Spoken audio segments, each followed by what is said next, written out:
What is going on, investors? Hopefully, guys are doing well out there. That is right. It is Friday, and that means it's time for the FAANG Stock Recap Show here on the Investor Channel, where every Friday we recap all the major news of the week and the technical charts of all the major FAANG stocks, including Microsoft and Tesla. And you know, we got to be talking about Netflix this week as well. We kick things off like we always do with Meta Platforms, otherwise known as Facebook. Started the week at, is this right? $210 per share. We were down over 12% this week, down to about $184 per share. That is on the eve of earnings next week for basically all these companies, but including Facebook, reporting earnings just 5 days from now on April 27th. Now, Meta Platforms slid this week in part due to the firm's checks saying current quarter in terms of ad spend is starting to slow, and it's worse than Q1. Could it get any worse than Q1? Some analysts are thinking it does, and there's a lot of headwinds related to this. The fact that you've got TikTok and a lot of other competition coming online. The other thing is you have this transition from contextual-based ads that maybe had a thumbnail but a lot of text. Now you're going to Reels, you're going to short-form video, and the complication there is not necessarily that advertisers don't pay money for that. It's a lot harder to create short-form video ads than it is a contextual ads with just text, a headline, some body text, and a thumbnail. It's way harder to create a video. You might need a sound crew, a lighting crew, a production crew, a director, actresses, actors, different types of scenes, different types of ways to measure that ad. Only a certain group of advertisers as well are going to use ads like that. And so it certainly is a headwind for this company. And I think we'll see evidence of that when this company reports their earnings just 5 days from now. Now, TikTok's video leadership means ad headwinds for rivals, at least for now. And I've kind of paraphrased Bank of America, but they basically said kind of the same thing that I did, that TikTok is going to garner a lot of the attention. They're going to acquire a lot of ad spend as well. But a lot of those ads created for TikTok are going to work well on Instagram Reels. They're going to work well here on YouTube. They're going to work well for a lot of different companies. It's just how broad those budgets are going to be compared to the previous ads, which were very popular in Facebook feeds and certainly other types of feeds out there when it was more text-based and maybe one picture or two pictures. Now you're going to have to create short form video in forms of advertisements, and certainly TikTok's going to garner a lot more of that ad spend than competitors in the past over at Facebook. Now, Instagram is expanding their product tagging to all users, so you're going to be able to take a selfie of yourself with that Louis Vuitton bag, be able to tag Louis Vuitton, and then even a link to that shopping. I don't know how that benefits you, the user, but certainly going to benefit these product makers out there, and certainly Instagram as well. Moving on to Apple, started the week at 165, ended the week closer to 161. The NFL Sunday ticket package may already be headed Apple's way, and this should not be a surprise to you if you've been following this channel. And if you follow the balance sheets of any of the companies that have been rumored to bid on this, Apple is by far the only company out of the group that could easily afford this. Could Amazon afford it? Sure. Could Disney afford it to a certain degree? I would say to a lesser degree, but sure, they could probably figure out a way to make this work. Now, the deal looks like DirecTV still has the deal for this upcoming football season. So the football season that'll start this year, like in August and September, you'll still be able to get your out-of-market deals and games on that DirecTV. But the upcoming football season, the year after that, Apple is expected to take over, or somebody's expected to take over, and they're going to take over $2.5 billion worth of payments every year for the NFL Sunday ticket. And I joked on my Instagram this week, and look, if you don't follow me on Instagram, I do have links in the description below. I'd love to see you over there. I joked on my Instagram, well, for $2.5 billion, how many football teams could Apple buy? I mean, they could literally buy at least one, maybe even two NFL teams, maybe even three. I don't know. But at some point, these NFL rights and these sports leagues rights are getting so expensive. The only company with the cash flow and the amount of cash and really the ability to spend it, quite frankly, is Apple. And I think they're going to carve out a huge niche over the next 5 to 10 years where they're one of the exclusive providers for sporting events because, quite frankly, they're one of the few companies that have the money to pay these leagues. Now, Apple's employees in the Atlanta region are setting their first vote for a union election, and this includes about 107 employees in that region. We also saw New York as well talk about how they might be forming a union as well. This is a small percentage of Apple's employees, but if a larger percentage they all get on board, well, this could impact the company. Now, they're requesting wages upwards of $28 per hour, $30 in New York. They're looking for larger raises, larger profit sharing. Certainly, maybe these employees are watching the Investor Channel and they're seeing how financially secure Apple is and how much cash they have and how much cash they generate. They're looking for larger profit sharing. Look, I'm not going to blame any of these employees for doing this, but as a shareholder, certainly can be a risk to not only a company like Apple, but certainly Amazon, which we'll talk about here in a moment. Now, Apple is likely to beat their revenue estimate this quarter. That's the upcoming quarter. Apple reports their earnings just 6 days from now on April 28. Apple is likely to beat that. I think most analysts and most expectations are that they will, but the upcoming quarter in June could be cautious, and that is because you still have supply chain issues, but you also have those shutdowns in China where they make the vast majority of their products over at Apple, and that has analysts worried about the guidance. And certainly when we look at Apple from a technical perspective as well, we'll see that this company's 52-week high is 182, and if you know the technical chart, that they're only $20 from there. Okay, the vast majority of these stocks that we're looking at, Netflix was down like 20%, 30% just this week alone. We just looked at Facebook. That stock's down 12% this week alone. And so that could be a little bit of a risk factor heading into next week with Apple's earnings. The fact that they're still close to the all-time highs, if they lay a brick, could they have a Netflix type move to the downside? We'll see what happens with Apple. I'm not saying I'm selling my Apple shares by any means, but it could create a buying opportunity heading into next week, depending on how good or bad that report ends up being. Moving on to Amazon, start of the week at $3,038, end of the week lower at about $28.80 per share. Amazon is to acquire an India-based startup called GlowRoad to foray into social commerce. They label this social commerce. I don't think this is tagged very well. Essentially what this GlowRoad is, it allows India's citizens and kind of people that want to sell on Amazon. This gives us access to wholesale products and it gives them the ability to buy products and then sell them. This is great for Amazon because in a country like India, it would be difficult, in my opinion, for Amazon to become a big first-party seller. So they're buying, when I say first-party seller, Amazon is buying the products, they're warehousing the products, they're selling it, they're handling basically, they're the seller of the product, okay? They're like a Target, they're like a Walmart. They buy the products wholesale, they sell them. It's actually difficult to scale that business up, in my opinion, in India. I think an easier way for Amazon to scale up in India is to have a bunch of third-party sellers. So just your average citizens in India that want to sell on Amazon, want to make some money, to be honest with you. Well, they're going to use a site like GlowRoad to get access to products. They'll sell them on Amazon. Amazon's trying to integrate that into their India network, and I think it's a really good strategy and a great idea. Amazon sets up a fund to invest in warehouse technology, another way that Amazon is kind of leveraging their investment, leveraging their assets, but actually making other people do the work. So in the case of India, they're getting third-party sellers to sell the goods. And in this case, they set up a technology fund over $1 billion to focus on supply chain fulfillment and logistic technology. So instead of Amazon having to spend this R&D money themselves, they're going to invest in companies like they do kind of in the EV truck space as well. They're going to invest in other companies and hope that some of them develop technology that they could eventually use in Amazon warehouses. Certainly when we're talking about unionized workers and those types of things, the more supply chain fulfillment and logistic technology that Amazon develops certainly will be beneficial for the company. Now, Amazon is to introduce Buy with Prime benefit. I saw analysts and people talking about how, oh, this is a threat to PayPal. This is a threat to Square. I think that's just for clicks and views. This is nothing more than a niche product. Initially, it's for merchants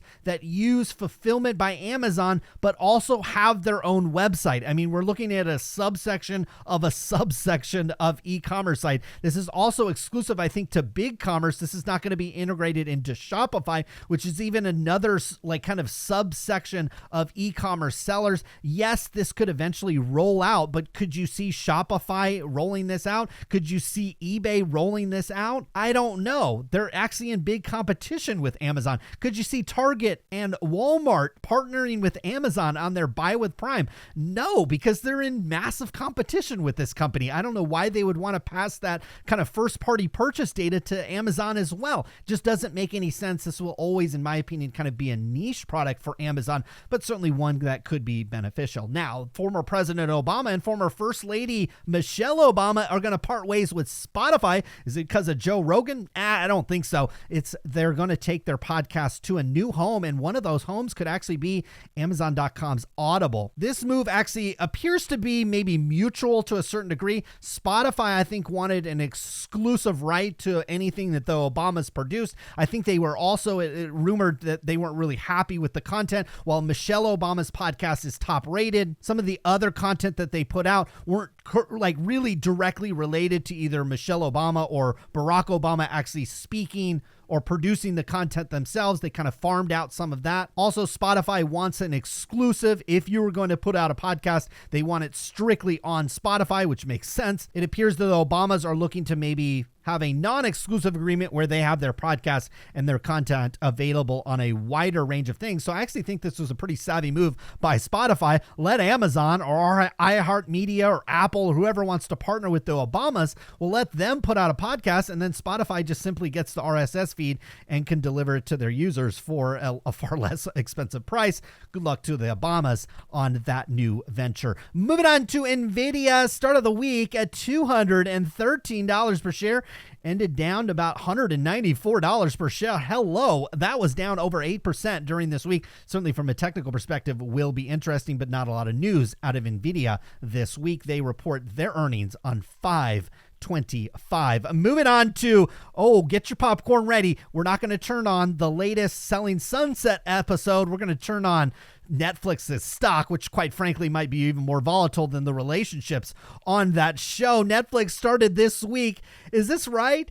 $339 per share, and now we're at $214.75 per share. That was after Netflix stock announced earnings this week, and there was a lot of worries on that subscriber number. They were expected to add, I repeat, Netflix was expected to add 2 million subscribers during the quarter. They actually lost 200,000, and then they gave guidance that they were going to lose another 2 million subscribers just over the next quarter. It did trigger a massive sell-off in the stock on that day, and then the subsequent days, we were down over 36% on this stock just in the last week. And certainly when we look at this from a technical perspective over the last year, this stock was up over $700 per share, and now we're down to $214. Yeah, from a valuation perspective, Netflix is starting to really good. The other thing that this did is it requires Netflix to start doing things that I think they should have had to do for a really long time. It's going to spur management to actually get their act in gear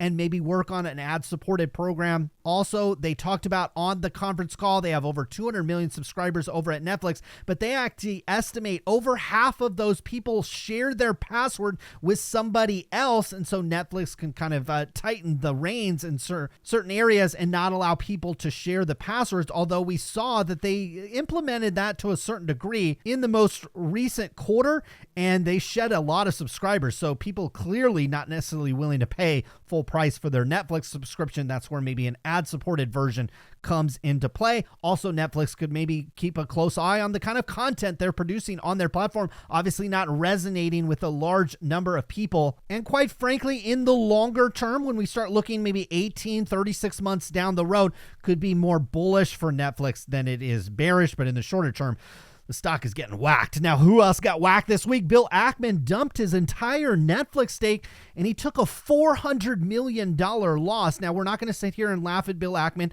fact, I have the utmost respect for him and certainly his ability to make money in these markets, but I think we can learn from Bill Ackman in this sense, and the fact that I get a lot of comments here on the channel. I discuss with people on Twitter and in Instagram all the time, mainly in direct messages and in private. People ask me, how many shares should I buy? How much should I do? And my answer is always the same. Don't make the mistake that Bill Ackman made. After the initial drop in Netflix shares back in January, the stock took a big, gigantic dump after earnings. He jumped in, thought it was great value. Well, then he's had to unload his entire stake this last week after he took a $400 million loss. Some of that's probably related to the fact this isn't his money. This is his client's money. And I think the one thing that we can learn from Bill Ackman, and with any kind of buying that we do, is don't buy all your shares at once. If Bill Ackman opened up, like I say here all the time here on the channel, figure out how many total shares you want of Netflix. And it all relates to the portfolio you have. If you have a portfolio right now and you've got 10% in Amazon, you've got 10% in Apple, you got another 10% in Microsoft, maybe you got 8% in Tesla, maybe you've got a little bit sprinkled around in Google, NVIDIA, and other companies out there. Well, figure out how much you want to sprinkle onto Netflix. For me, I wouldn't want any more Netflix than I have of any of these companies that we talk about here on the channel. In fact, I'd probably want the smallest position in Netflix. So for a lot of you listening, it might only be 4, 5, 10 shares of Netflix. Well, don't buy all 4, 5, or 10 all at once. Buy 1 share and wait. Buy 2 shares and wait. If Bill Ackman had done that, he actually could have opened up maybe a 5 to 10% stake in Netflix. He could have waited, and instead of bagging a $400 million loss, he could have threw $400 million at this company and owned a gigantic stake in this.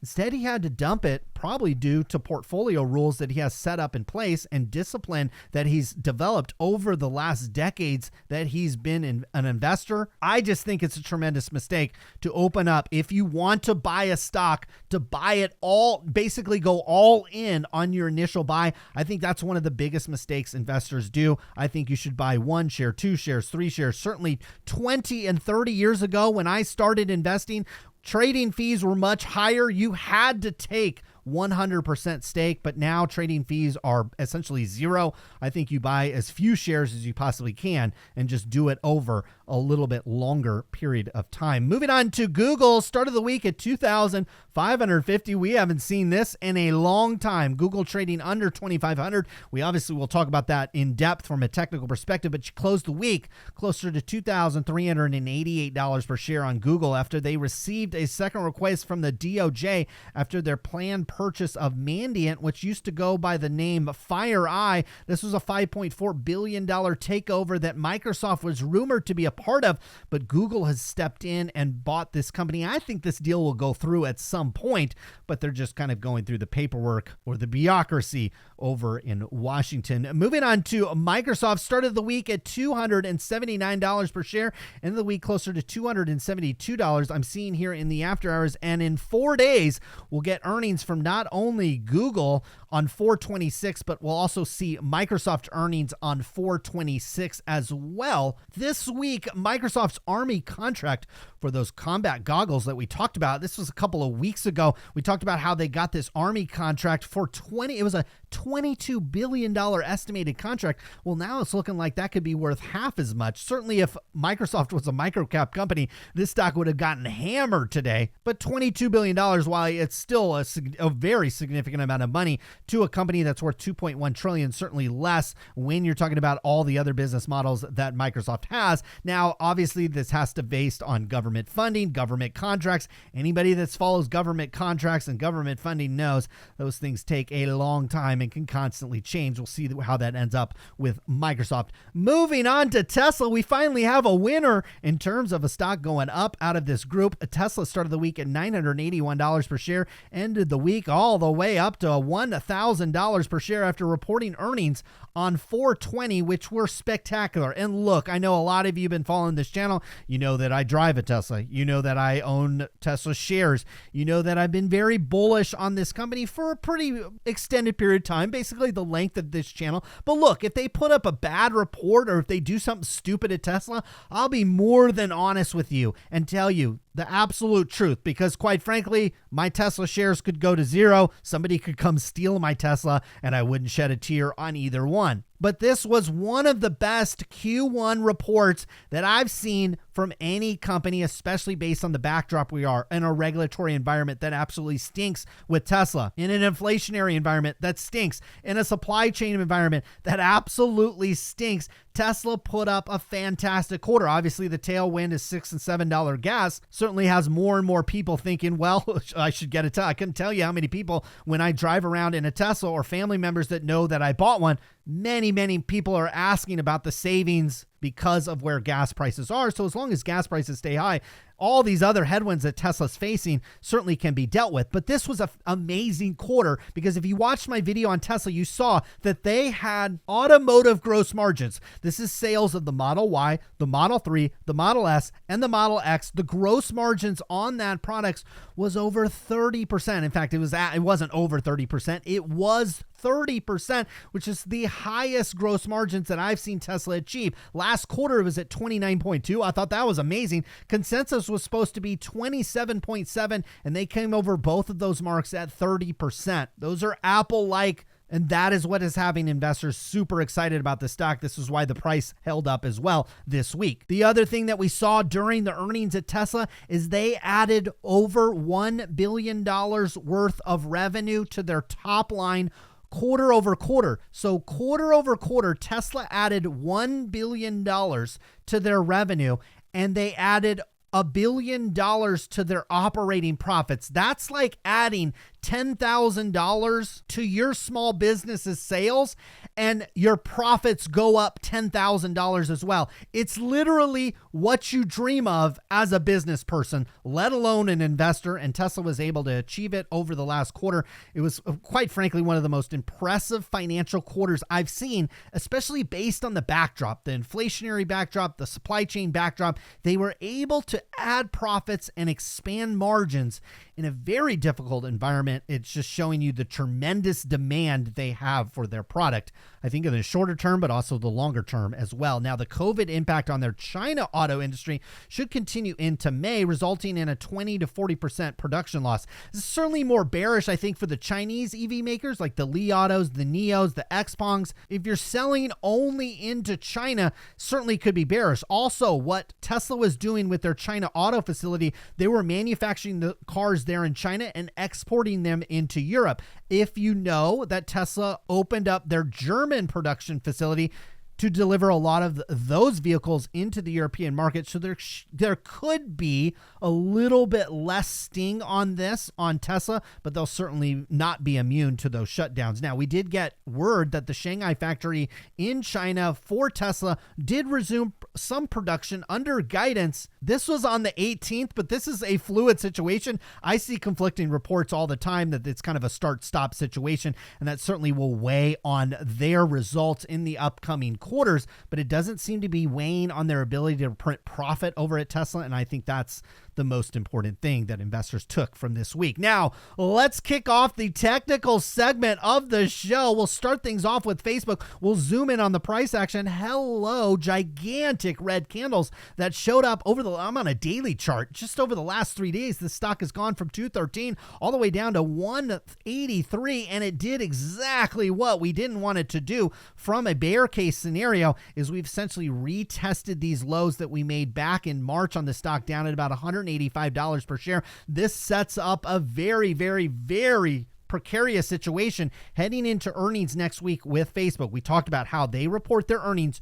just 5 days from now. Now, hear me out. On the bear case scenario, they put up an absolute stinker. They give terrible guidance. Mark Zuckerberg just completely flops on the conference call. I think you've got downside all the way back down to the lows that we made back in March of 2020, which essentially would give back every last dollar of gain we had since the pandemic. A lot of stocks have actually done this, and it could be Facebook turns. The other scenario is the market has just priced in so much bad news with Facebook.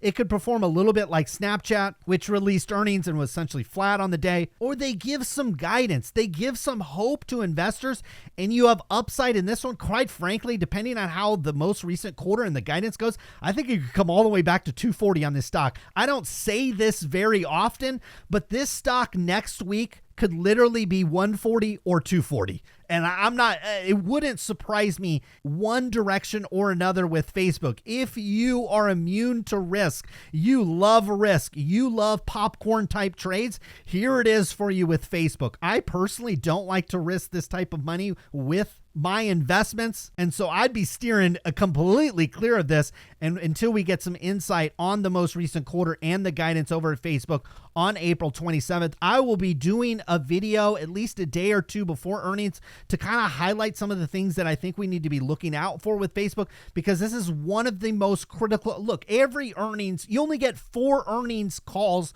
per year with each company, right? So they're all very important. I mean, only 4 times out of the year, you get to hear from these companies from a financial perspective.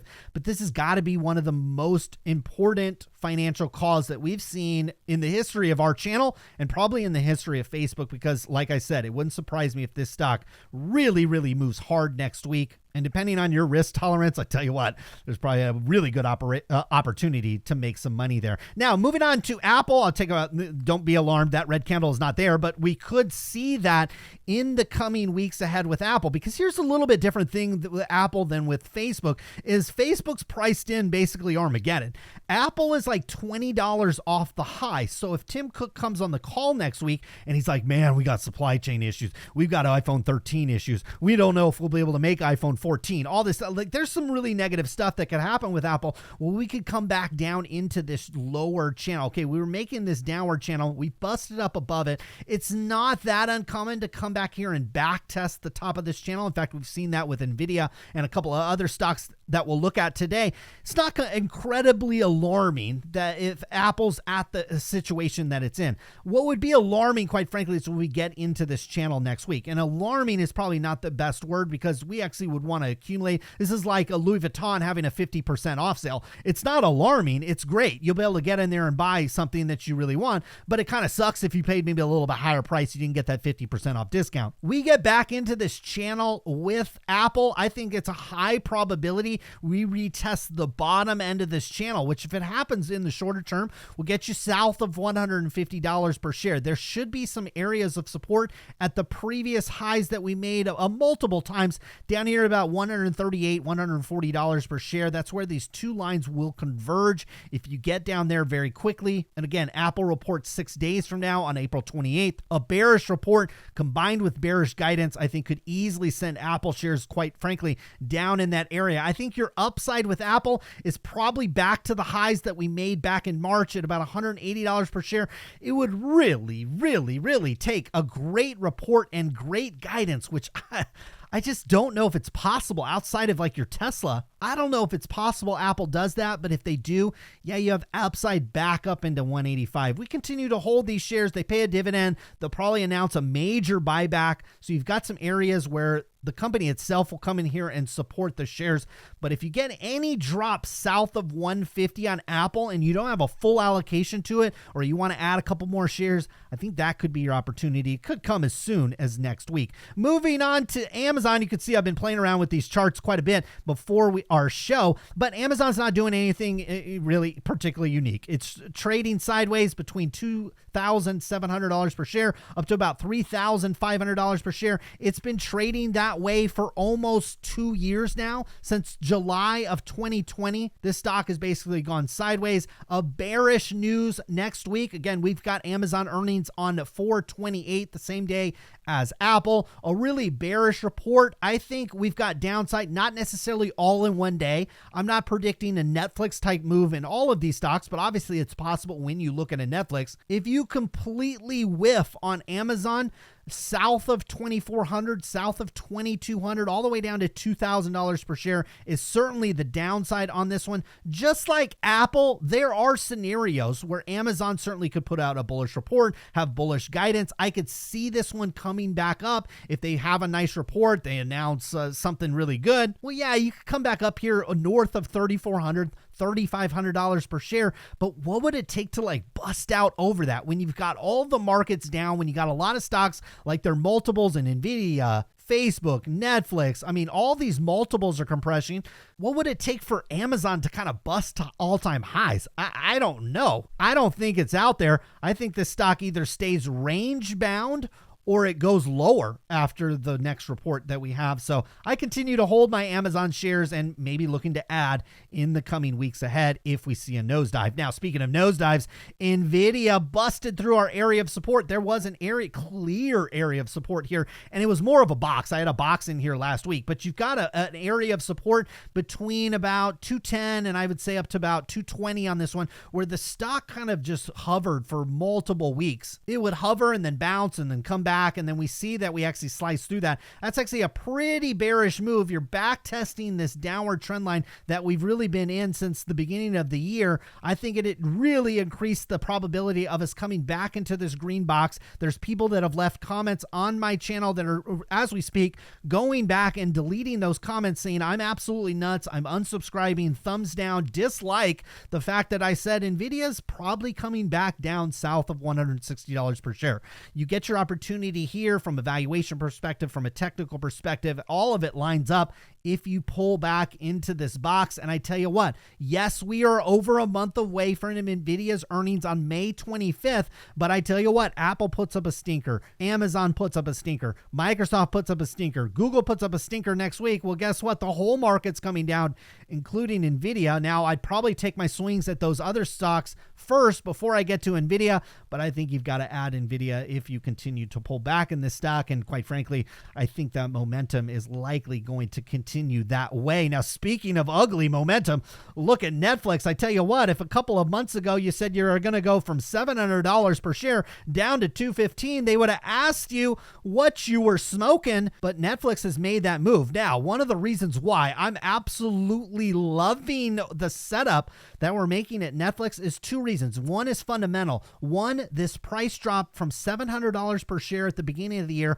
all the way down to $200 is requiring management over at Netflix to get off the couch and get back to work. You've got to create an ad-supported format. You got to stop letting people share passwords and use your service for free. You're not valuing your service in that case. And it's going to force them to maybe address some of the content issues people have, thinking that Netflix content is too woke or too stale or whatever it is. Well, maybe you can diversify that content a little bit and reach a broader range of subscribers in the future. But what has me excited from a tactical perspective is this stock is still in a long-term uptrend. Believe it or not, we've gone from $700 per share all the way down to $200 per share in the matter of months, and this stock is locked in a long-term uptrend. This blue line right here, I wish I could make this even thicker than it is, but this blue line is still intact, quite frankly. And depending on where you draw it in, where you want to draw it in, I like this to touch as many spots as possible, especially kind of the bottoming that we made. I mean, this is all the way back 6-7 years ago on this stock. Look, this is an area where we would expect Netflix to reach an area of support. If you break through this level, it's look out below. You're probably coming under $100 per share. So your risk reward on this one is, I think it's there because your reward is Netflix figures this out, and you've got big, gigantic gaps above the stock at over $300 per share and then over $400 per share. So you have like 100% upside, and you got like 50% downside in this one. So there's some risk here. Again, if you're like me, you're interested in Netflix, you've got south of $100 billion market cap on this one. I think you can make the argument, and this is the argument that you're making when you're buying a stock, is you've got a $95 billion market cap on Netflix. Could we say in 5 years, you're going to have a $180 billion market cap, which would essentially be 20% growth year over year on that market cap? I think we can make that argument. I think that Netflix could double its size of its business over the next 4 or 5 years. That means these areas could potentially be valuable. But again, don't make the Bill Ackman mistake. I'm not trying to pick on Bill. With all due respect, Bill, if you want to come on the channel, you're more than welcome to. But don't buy all your shares of Netflix at once. If you want 10 shares of Netflix, buy them one at a time. Wait a little while. You have earnings, quite frankly, coming up in July. I wouldn't build a full position until you came in after those earnings and see how the subscriber growth and the changes Netflix has been making over the last few months have gone. Now, moving on to Google, that red line's there, not there, but we could see it next week, okay? On 4/26, Google reports. Now, I don't just based on everything that I know about the online advertising market, and some of you say, well, what do you know about online advertising? Well, I just finished my taxes on Monday, and I spent over $80,000 on online ads last year, and a lot of it had to go to Google and Microsoft. These companies are built a little bit differently in the fact that they still rely on contextual based ads. Google also has obviously owned YouTube for a very, very long period of time and are comfortable with video ads as well and have a good portfolio business of that as well. Do I think Google's results will be a little soft, will be a little muted? I absolutely think so. Will their guidance be not necessarily so bullish? Yeah, I think that's absolutely possible. And I tell you what, if this stock leg's a stinker, well, from a technical range, we were locked between 2,500 all the way up to $3,000 per share. We were locked there for darn near almost a year. We started this sideways consolidation back in July of 2021, and here we are about 10 months later. We're at the bottom of the range, but we actually broke through it for the very first time. That is incredibly bearish from a technical perspective, but it complicates the situation, the fact that you have earnings on 4/26 with Google. So there is a possibility I actually see with Google where they put out a really good report. Their ad business not nearly as impacted as a Snapchat or a Facebook by not only the competition from TikTok, but also the iOS changes that we saw implemented a year ago in April. This stock could absolutely bounce back, but what would it take to bounce all the way back and up through the highs? I think just one of the greatest reports, maybe probably even have to supplant Tesla in terms of its report. Now on the downside with Google, well, yeah, you could come way down on this one. You put out poor guidance, maybe the impacts of the iOS changes, maybe advertisers are just pulling back. Well, all of a sudden, this thing could come down easily, quite frankly, south of $2,000 per share. Either way, you're keeping a close eye on Google, understanding that they have earnings 4 days from now. Could create some buying opportunities, maybe clear some money if you have that available to you and to invest into Google. Moving on to Microsoft, nothing really different about Microsoft. The bottom end of the range we're at is about 275-ish, and the top end, look, the top end's all the way back up to 350 on this one, but intermediate, you've got an area here at 305. Again, Microsoft reports on 4/26. It's at the bottom of the range. If you put up a stinker over at Microsoft, they give some bearish guidance. Office 365 definitely looks like it's slowing down. Maybe the Azure numbers aren't as good. You've got big downside risk in this one. In fact, I don't see an area of support. It's much like we looked at NVIDIA. You don't got really clear areas. Yes, there's some area of support in between here. I wouldn't necessarily expect this stock to gap all the way down, but if you break this area at 275, it would take a lot of air out of the balloon with Microsoft, and I could see us easily coming south of $230 per share on this one. Certainly can be an area where you buy it, because from a valuation perspective, certainly would get it under, I think, a $2 trillion market cap, and I think that could be beneficial to you going forward. On the bull case scenario, just like I see with Apple, just like I see with Amazon, I don't know of much that could blast us up over the previous highs at 314 and up to the peaks that we've made back in early 2022 over 345 on this one. So I gotta assume that the risk is more to the downside. We certainly saw that with the price action virtually in all these stocks this last week. And the only stock that really didn't see that downward pressure was Tesla. And then again, that's on those heels of those earnings, which were just absolutely spectacular. Maybe the most bearish person on Tesla couldn't give them a hat tip on 30% gross margins and then growing your operating profits by $1 billion quarter over quarter. The bearish case scenario certainly is still out there with Tesla, but we talked about that massive tailwind that this company has with $6 gas. That doesn't appear like it's going to get any better anytime soon. That's certainly bullish for Tesla. This probably is making the most interesting technical pattern. A lot of the other stocks have either gapped down and kind of bottomed out at areas where we'd expect maybe some buyers to step in, and is certainly teeter-tottering based on their earnings next week. Obviously, Tesla reported their earnings on 420, and they were a blowout. But when we zoom in here, the stock didn't move that much. Yeah, we have some big candles here, but the range we're in with Tesla is really right here at about 980, And then the upside is up here closer to about $1,100 per share. It's actually a pretty tight range with Tesla. And what we're forming is a little bit of a wedge or a pennant formation, depending on how you think this will set up. But I think what's happening is the sellers are getting a little bit tired with Tesla, and so are the buyers. And so we're starting to see kind of a convergence on price, convergence on valuation. But what I would ask you to do is think like 3 or 4 years down the line, maybe even longer than that if your time horizon's a little longer than that. Think maybe 10 years down the line. Tesla's valuation right now is $1 trillion. If you think about their market opportunity, their total addressable market, the fact that they've gotten to a $1 trillion market cap without any traditional online advertising or television advertising or football sponsorships or any of that type of thing, well, Tesla's got a lot of levers it can still pull. It still hasn't released a quote affordable car for the masses. It hasn't released the Cybertruck. It hasn't really released anything other than either hatchback SUVs or sedans. It has a big market opportunity when it starts releasing other cars and it scales up their production facilities. I think it's easy to argue that Tesla could be a $2 trillion, $3 trillion company in the upcoming years. And that's really your upside. You know, can Apple go from what Apple's like a $2.6 trillion company. Okay, to double to a $5 trillion company, what does Apple have to do? Like how much more sales? What products are they going to have to release to get to a $5 trillion market cap? I mean, that's just massive, okay? And yes, $1 trillion market cap for Tesla is a lot, but I think a lot of us could argue this company could comfortably get to $2.5, maybe even $3 trillion market cap just based on the growth rate that they've kind of projected over the last couple months. That all adds up to you get any pullback, any weakness in Tesla.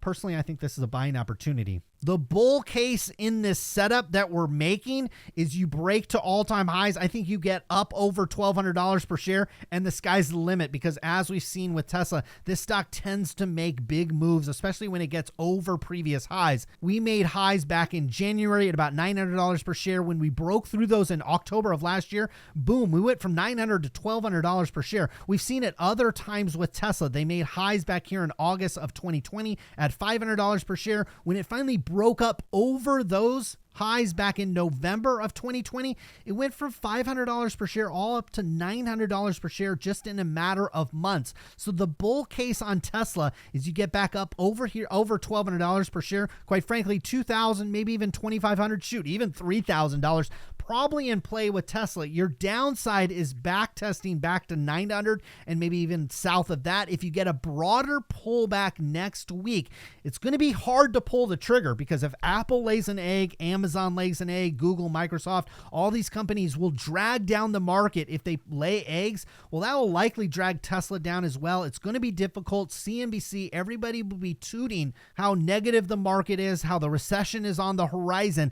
That's your buying opportunity, I think, with Tesla, because we saw over the last quarter, yes, it can get worse. Yes, inflation can get worse, but this company is handling it very well. And just like with Netflix, just like with any of these stocks, I wouldn't add my full allocation to Tesla. I wouldn't max out on my margin on Robinhood Gold. I wouldn't deposit every last penny I had into Tesla, but I certainly would add to shares anytime you get south of $900 per share, because I think it's a pretty easy argument with Tesla, which is not necessarily the case with the rest of these companies. Even though Apple and Microsoft and Google are tremendously run companies and have tremendous balance sheet and tremendous opportunities, I quite frankly don't think they're as good as they are at Tesla. I think this company could easily double or triple just over the next 5 to 6 years. I can't say that really about a lot of these companies.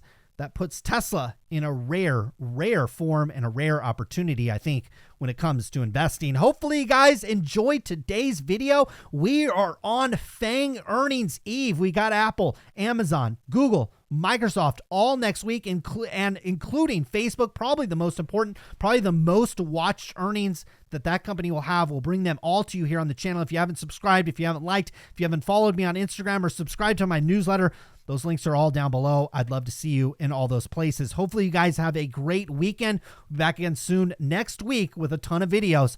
Good luck with your investments.